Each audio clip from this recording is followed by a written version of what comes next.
I went to a lot of VIP parties and often had 2-3 invites a night. I interviewed the Rolling Stones, went on the road with Prince, met Robbie Williams, and hung out with Elizabeth Hurley, all famous people during my heydays. I don't know if any one of you still knows these people, but you were very, very famous, a bit like Lady Gaga and so on nowadays.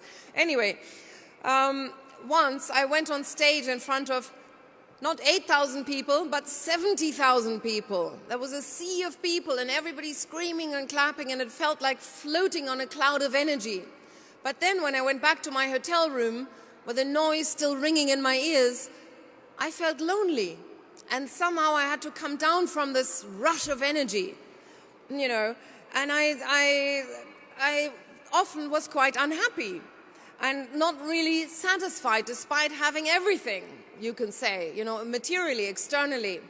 But something was missing, and I did not know what it was. I thought perhaps it was a partner, a soulmate. But in retrospect, no human being could have filled that inner void, only the divine. And that was not part of my life at the time.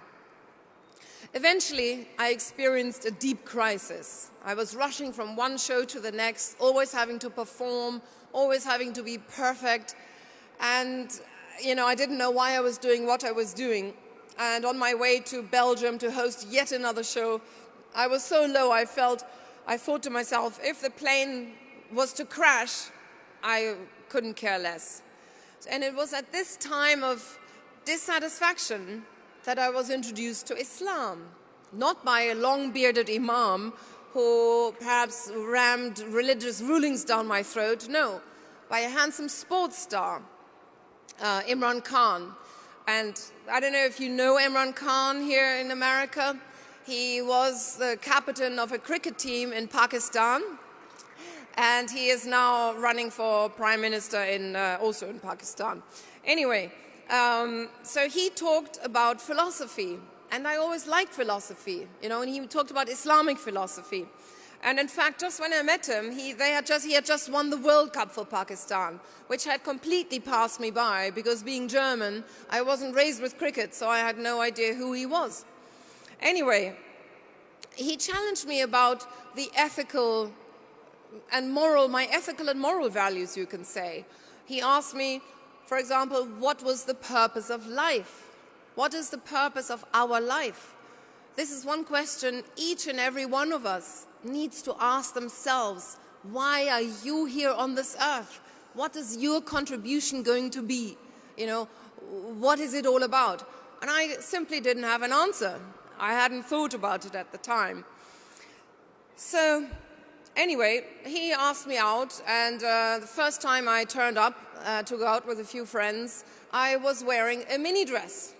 And we were going out with a few Pakistanis and Indians, and he asked me if I wouldn't mind keeping on my coat all evening, because in his culture, women and men don't show flesh. So, okay, I did that. And, you know, it was a little bit odd, but then when I started thinking about it, it actually made sense. Why should a woman, you know, with her skin, showing her skin, get places in life? Even in business nowadays, I'm always surprised why women often show cleavage and wear mini dresses, whereas men always wear suits. I mean, how degrading it is for a woman having to always show her assets. You know, in advertisements, women advertising half naked any kind of product, from perfume to cigarettes to car tires or whatever it is. That actually is degrading. So when I started thinking about it, that was actually one of the first things I sort of understood and began to change in my own life while I was still interviewing rock stars on MTV. My skirts became longer and cleavage higher. Anyway, so what touched me actually most about Imran wasn't his famous friends, but it was how he was going to build. He was actually in the process of building a cancer hospital where the poor people would be treated for free in Lahore, because they didn't have any cancer hospitals at all. And he said to me, Believe in God and do good deeds. Just like our previous speaker was saying, that is the essence of being a Muslim. And I quite like that. Imran also talked a lot about spirituality, the fact that we are made of mind, body and soul, and our soul needs nourishment like the body. And until then, I hadn't even noticed I had a soul. And probably one of the effects of this neglect was my crisis, despite having had everything, you know. And I mean, during those times, in my dark moments, there was only one remedy: retail therapy, going shopping. But you very soon realize having a new handbag or a new pair of shoes only gives you joy temporarily. Then you still want more. In fact, it's something very insatiable that cannot be quenched except for the insatiable himself, the everlasting, omnipotent God Almighty. You don't otherwise ever get satisfaction. So actually, my discussions with Imran were a little bit of a wake-up call for me. He gave me a lot of books to read. Well, in fact, the